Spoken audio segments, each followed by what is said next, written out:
টেকনাফ থেকে তেঁতুলিয়া পর্যন্ত লাখ লাখ সরকারি কর্মচারীর চোখ এখন কেবল একটি প্রশ্নের দিকেই নিবদ্ধ হয়ে আছে, আর তা হল সেই কাঙ্ক্ষিত গেজেট কবে আসবে। প্রিয় সরকারি চাকুরিজীবী ভাই ও বোনেরা, আজকের সকালের আপডেট নিউজে আপনাদের স্বাগত। যারা আমাদের চ্যানেলে নতুন তারা এখনই চ্যানেলটি সাবস্ক্রাইব করুন, আর হ্যাঁ, অবশ্যই কমেন্ট করে জানাবেন আপনারা কে কোন জেলা থেকে আমাদের ভিডিওটি দেখছেন। তবে চলুন কথা না বাড়িয়ে আজকের সর্বশেষ সংবাদটি জেনে নিন।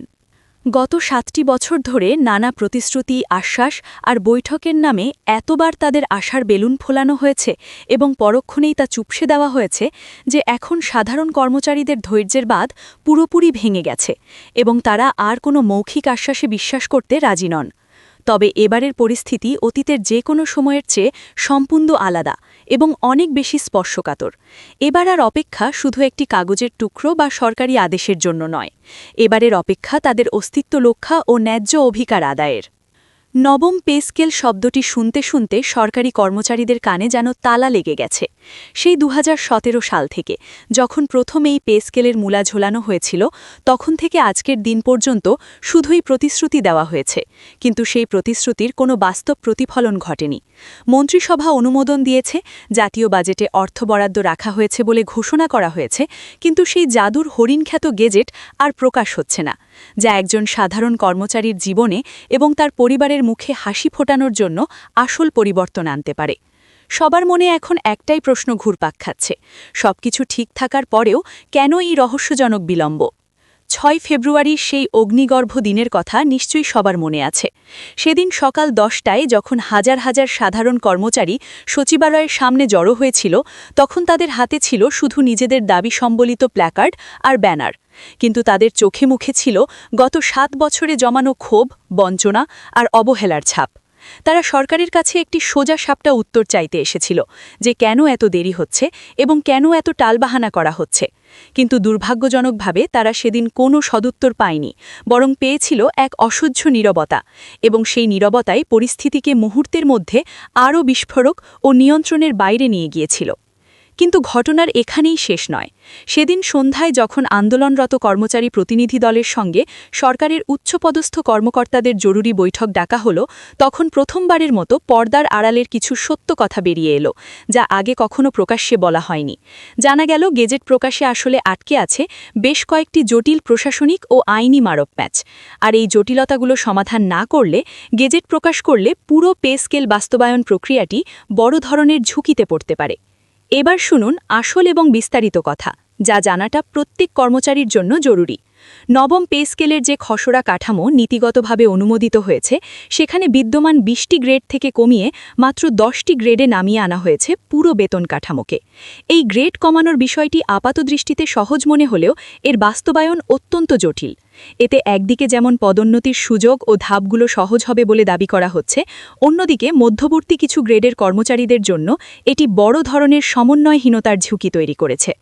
যেমন ধরুন, পুরনো কাঠামোতে যিনি 10ম গ্রেডের একজন কর্মচারী ছিলেন, নতুন 10টি গ্রেডের সংকুচিত স্কেলে তিনি আসলে কোন গ্রেডে স্থানান্তরিত হবেন এবং তার পদমর্যাদা কী হবে তা নিয়ে ধোঁয়াশা রয়েছে। তার বেতন নির্ধারণ বা ফিক্সেশন কত হবে, মূল বেতন এবং অন্যান্য ভাতার হিসাব কিভাবে নতুন কাঠামোর সঙ্গে মিলবে, এই প্রতিটি প্রশ্নের যদি সুস্পষ্ট এবং গাণিতিক উত্তর প্রস্তুত না থাকে, তবে বাস্তবায়নের শুরুতেই সারা দেশে এক বিশাল প্রশাসনিক বিশৃঙ্খলা তৈরি হতে পারে। কিন্তু সবচেয়ে বড় এবং উদ্বেগের কথা এখনও আরও বলা বাকি। পে স্কেল বাস্তবায়নের জন্য যে 5,500 কোটি টাকার বাজেট বরাদ্দ রাখা হয়েছে বলে প্রচার করা হচ্ছে, সেই টাকা আগামী অর্থ বছরের অর্থাৎ 1 জুলাই থেকে দেওয়া শুরু হবে। কিন্তু কর্মচারীদের দাবি অনুযায়ী 1 জানুয়ারি থেকে জুন পর্যন্ত এই 6 মাসের বকেয়া বা এরিয়ারের হিসাব কিভাবে পরিশোধ হবে বা আদৌ হবে কিনা, সেই হিসাব এখনও অর্থ মন্ত্রণালয়ে চূড়ান্ত হয়নি, এবং এই বকেয়া বা এরিয়ারের হিসাব চূড়ান্ত না হলে এখন গেজেট প্রকাশ করা মানে অর্ধেক কাজ করে রাখা, আর অর্ধেক কাজে বা বকেয়া ছাড়া কর্মচারীরা যে সন্তুষ্ট হবেন না এবং নতুন করে আন্দোলন দানা বাঁধবে, এটাই বর্তমান বাস্তবতা। এই বিলম্বের পেছনে আছে আরও একটি বড় এবং গভীর কারণ, যা অনেকেই জানেন না। নবম পে স্কেলের সঙ্গে এবার যুক্ত করা হয়েছে পেনশন সংস্কারের একটি নতুন অধ্যায়। যারা সরকারি চাকরিতে যোগদান করেছেন 2015-র পর, তাদের জন্য সরকারের সর্বজনীন পেনশন স্কিম বা ইউনিভার্সাল পেনশন স্কিমের আওতায় আনার একটি মহাপরিকল্পনা রয়েছে।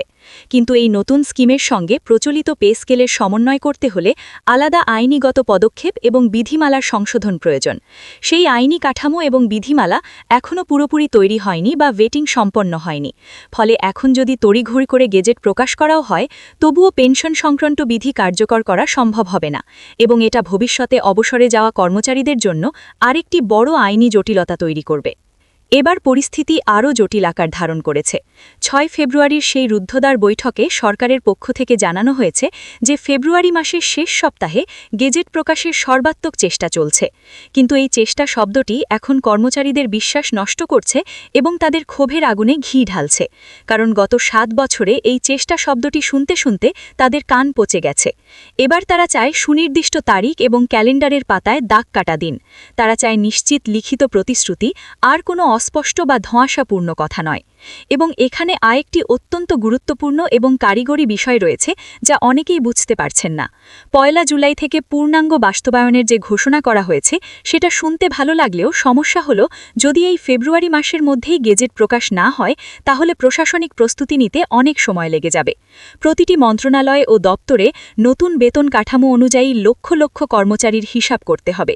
ভারতের আইবাস প্লাস বা কম্পিউটার সিস্টেমে সফটওয়্যার আপডেট করতে হবে।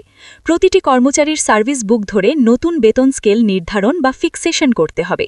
এই পুরো প্রক্রিয়ায় ন্যূনতম 3 থেকে 4 মাস বা তারও বেশি সময় লাগে। ফলে যদি এখনই বা ফেব্রুয়ারিতেই প্রক্রিয়া শুরু না হয়, তাহলে জুলাই মাসের 1 তারিখ থেকে নতুন বেতন হাতে পাওয়ার যে সময়সীমা তা পূরণ করা কারিগরিভাবেই কঠিন হবে। এখন প্রশ্ন উঠছে, তাহলে এই অচলাবস্থার সমাধান কি? কর্মচারী সংগঠনগুলোর দাবি খুবই পরিষ্কার এবং সুনির্দিষ্ট। তাদের প্রথম দাবি হল আগামী 18 ফেব্রুয়ারির মধ্যে যে কোনো মূল্যে গেজেট প্রকাশ করতে হবে।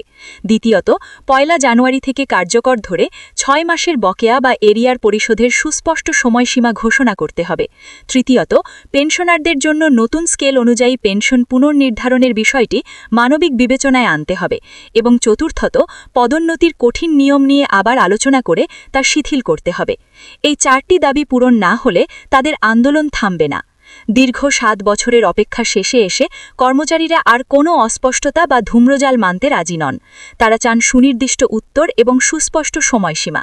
তারা চান তাদের প্রাপ্য সম্মান এবং মর্যাদা। এই দাবি অবশ্যই ন্যায্য, কারণ পে স্কেল শুধু মাস শেষে কিছু টাকা বেতন বৃদ্ধির বিষয় নয়।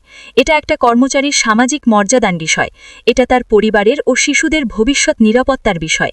সরকার যদি এই বিষয়টার গভীরতা এবং সংবেদনশীলতা বুঝে দ্রুত পদক্ষেপ নেয়, তাহলেই কেবল পরিস্থিতি স্বাভাবিক হবে। নতুবা সামনে এক বড় ধরনের প্রশাসনিক অস্থিরতার আশঙ্কা থেকেই যাচ্ছে। ভিডিওটি খুবই জরুরি, তাই দয়া করে সবার সাথে ভিডিওটি শেয়ার করতে ভুলবেন না। আর নতুন ভিডিও আপডেট পেতে এখনই চ্যানেলটি সাবস্ক্রাইব করুন।